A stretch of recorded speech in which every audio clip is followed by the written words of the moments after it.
വയനാട്ടിൽ വലിയൊരു മത്സരം നടക്കുന്നുണ്ട്. NDA വലിയ മുന്നേറ്റമാണ് പ്രചാരണ രംഗത്ത് കാഴ്ചവെച്ചത്. ദേശീയ തലത്തിലധികം ശ്രദ്ധ നേടിയ ഒരു ഉപതെരഞ്ഞെടുപ്പ് കൂടിയാണ് വയനാട്. മാത്രമല്ല CPI കുറച്ച് പിന്നോട്ട് മാറി നിൽക്കുന്നത് പോലെ പ്രിയങ്കയ്ക്ക് വേണ്ടി മത്സരിക്കുന്നത് പോലെ തോന്നിയ ഒരു ഘട്ടം കൂടിയാണ്. അപ്പോൾ അവിടെ അർജുൻ PS ഒപ്പം ചേരുന്നുണ്ട്. അർജുൻ, വോട്ടെടുപ്പ് തുടങ്ങിയോ? വിവിധ പോളിംഗ് സ്റ്റേഷനുകളിൽ നീണ്ട നിരയാണോ?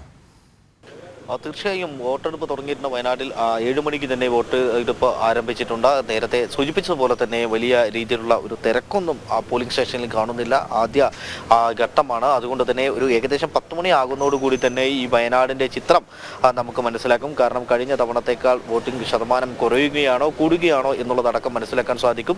ആളുകളൊക്കെ വോട്ട് ചെയ്ത പുറത്തേക്ക് ഇറങ്ങി തുടങ്ങുന്നുണ്ട്. നമുക്ക് വരുന്നവരോടുള്ള ഒരു കാര്യങ്ങളൊക്കെ ചോദിക്കാം. രാവിലെ തന്നെ വോട്ട് ചെയ്ത പുറത്തിറങ്ങുന്ന ആളുകളാണ് ഇപ്പോൾ നമ്മൾ കാണുന്നത്. ഇത്തരത്തിൽ ഈ ആളുകളൊക്കെ എത്തിത്തുടങ്ങിയിരിക്കുന്നു. ആ പോളിംഗ് നമുക്ക് ഇപ്പോൾ ദൃശ്യങ്ങളിൽ കാണാം ഏത് തരത്തിലാണ് പോളിംഗ് നടക്കുന്നതെന്ന്.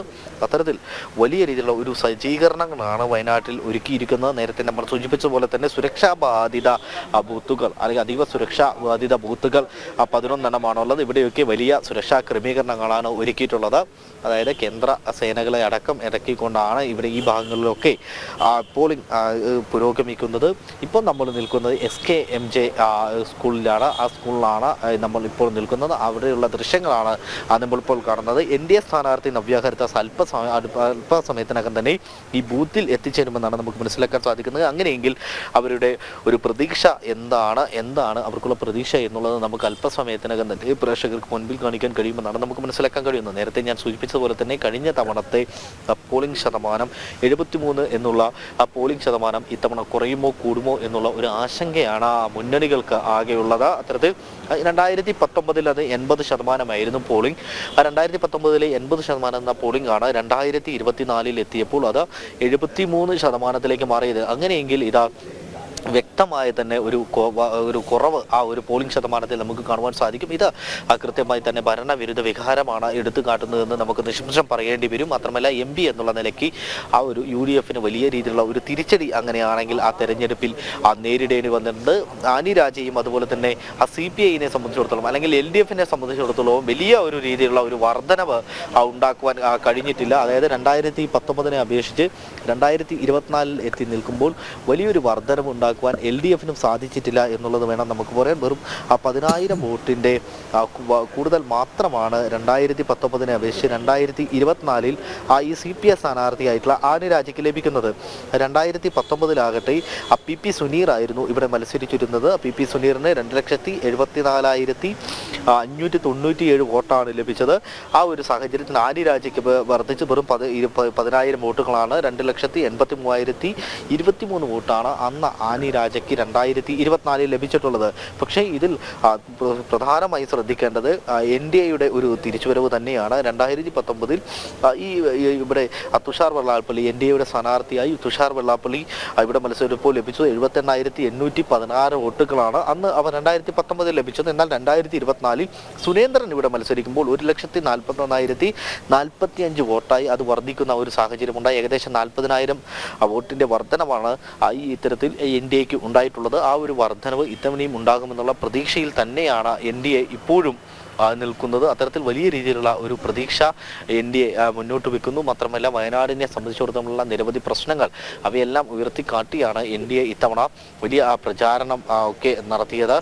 മാത്രമല്ല LDF UDF സഖ്യം, അതായത് INDA സഖ്യം ഇവിടെ ഉണ്ട് എന്നുള്ള ഒരു സാഹചര്യം, അത് അത്തരത്തിലുള്ള ആക്ഷേപങ്ങളോ അല്ലെങ്കിൽ അത്തരത്തിലുള്ള ആരോപണങ്ങളോ ഒക്കെ NDAയുടെ ഭാഗത്തു നിന്നും ഉണ്ടായിരുന്നു. മറ്റുള്ള ജനങ്ങളടക്കം അല്ലെങ്കിൽ ഇവിടെയുള്ള സാധാരണ വോട്ടർമാരടക്കം അത്തരത്തിലുള്ള ഒരു പരാമർശം നടത്തുന്ന സാഹചര്യമൊക്കെ നമ്മൾ കണ്ടതാണ്. മാത്രമല്ല വയനാടിനെ സംബന്ധിച്ചിടത്തോളം നിരവധി പ്രശ്നങ്ങൾ നേരത്തെ നമ്മൾ എല്ലാ തെരഞ്ഞെടുപ്പുകളിലും ഉയർത്തുന്ന പ്രശ്നങ്ങൾ തന്നെയാണ്. വന്യമൃഗശല്യം, അതുപോലെ തന്നെ ഇത്തരത്തിലുള്ള വയനാട്ടിലെ മെഡിക്കൽ കോളേജിൻ്റെ പ്രശ്നം, രാത്രിയാത്രാ നിരോധനം, ചുരം ബദൽപാല തുടങ്ങിയ വിവിധ പ്രശ്നങ്ങളാണ് വയനാടൻ ജനത അഭിമുഖീകരിക്കുന്നത്.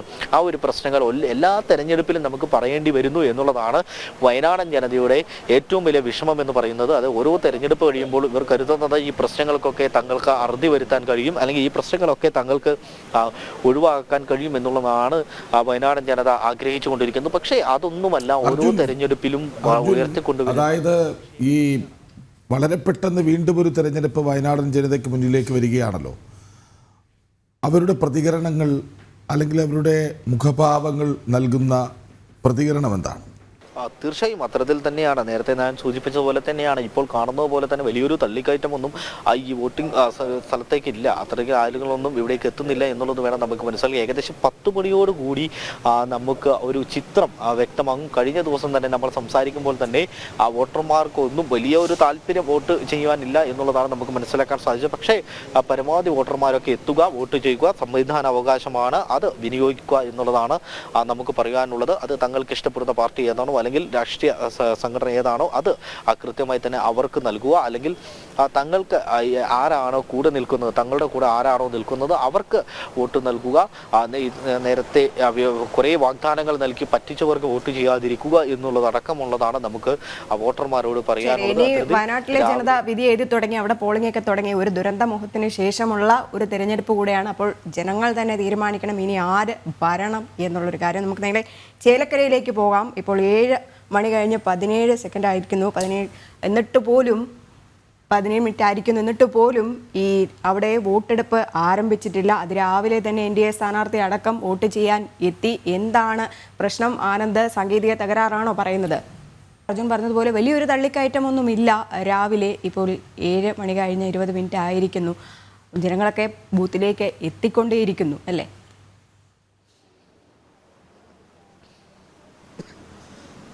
തീർച്ചയായും അത്തരത്തിൽ തന്നെ വേണം നമുക്ക് മനസ്സിലാക്കാൻ. ജനങ്ങളൊക്കെ എത്തിത്തുടങ്ങുന്നുണ്ട്. പക്ഷേ കഴിഞ്ഞ തവണത്തെ അത്ര വലിയ തിരക്കൊന്നുമില്ല. കഴിഞ്ഞ തവണ നമ്മൾ ഈ ഒരു സ്ഥലത്ത് നിന്ന് തന്നെയാണ് നമ്മൾ ലൈവ് ചെയ്തത്. പക്ഷേ ആ സമയത്തുള്ള വലിയ തിരക്കൊന്നും നമുക്ക് ഇപ്പോൾ ഈ തവണ കാണുവാൻ സാധിക്കുന്നില്ല. അങ്ങനെയെങ്കിൽ പോളിംഗ് ഒരു ശതമാനം കുറയുവാനുള്ള ഒരു സാധ്യതയുണ്ടോ എന്നുള്ള ഒരു സംശയമുണ്ട്. പക്ഷേ ഏകദേശം 10 മണിയാകുന്നതോട് കൂടി തന്നെ ആയിരിക്കും നമുക്ക് ഈ കാര്യങ്ങൾ വ്യക്തമാക്കുക. വയനാട്ടിനെ സംബന്ധിച്ചിടത്തോളം ഇപ്പോൾ ബൂത്തുകളിലൊന്നും വലിയ പ്രശ്നമില്ല എന്നുള്ളതാണ് നമുക്ക് മനസ്സിലാക്കാൻ സാധിക്കുന്നത്. ഞാനിപ്പോൾ നിൽക്കുന്നത് കൽപ്പറ്റ SKMJ ബൂത്തിലാണ്. അത്തരത്തിൽ ആളുകളൊക്കെ ഇവിടേക്ക് വീണ്ടും എത്തിക്കൊണ്ടിരിക്കുന്ന ഒരു കാഴ്ചയാണ് നമുക്ക് കാണുവാൻ സാധിച്ചത്. 6 മണിക്ക് മുമ്പ് തന്നെ ഏകദേശം 5:30 ആയപ്പോൾ തന്നെ ആളുകൾ ഇവിടെ എത്തിയിരുന്നു, വോട്ട് രേഖപ്പെടുത്തുവാൻ വേണ്ടി എത്തിയിരുന്നു. സ്ഥിരമായി അത്തരത്തിൽ 5:30ക്കൊക്കെ എത്തുന്നവരുണ്ട്.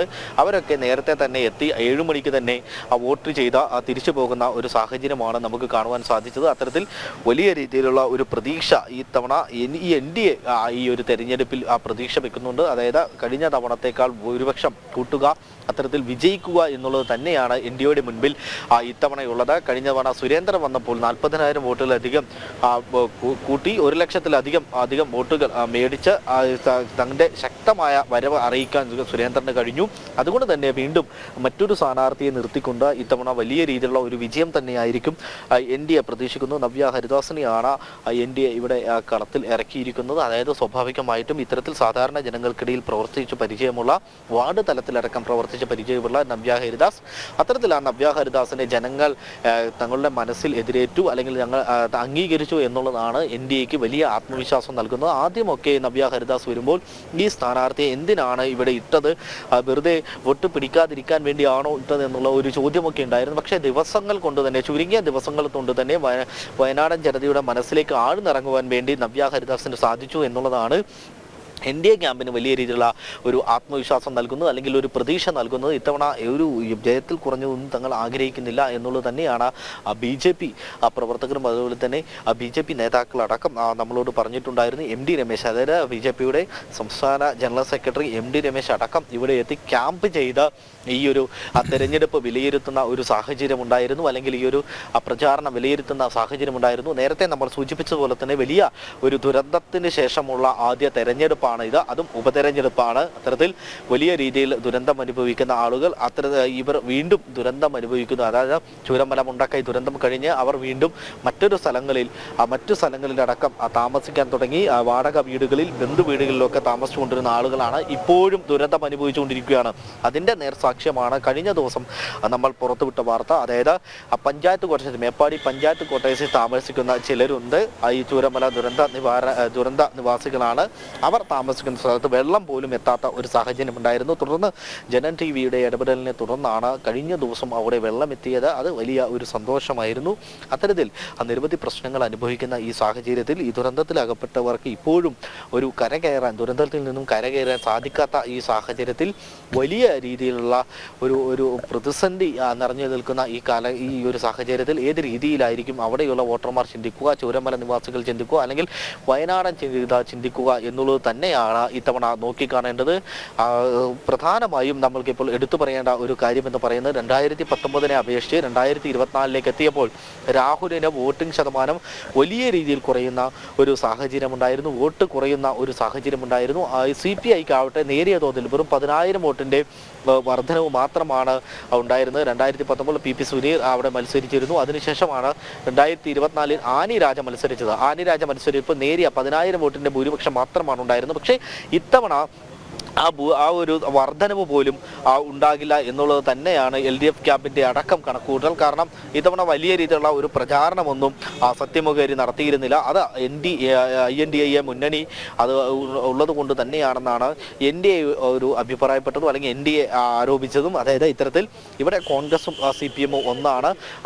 ഉത്തരേന്ത്യയിലടക്കം ഉള്ളതുപോലെ കേരളത്തിന് പുറത്തുപോയി അവർ ഭായിമാരാകുന്നത് പോലെ തന്നെ ഇവിടെയും വയനാട്ടിലും അത്തരത്തിൽ തന്നെയാണുള്ളത്. അതുകൊണ്ടാണ് സത്യമൊകേരിക്ക് വേണ്ടി യാതൊരു വിധത്തിലുള്ള പ്രചാരണ പ്രവർത്തനവും നടക്കാത്തത്. മാത്രമല്ല വിവിധ ഇടങ്ങളിൽ ടൗൺ ഏരിയകളിലടക്കം സത്യമൊകേരിയുടെ പോസ്റ്റർ പോലും കാണാതിരുന്നത്.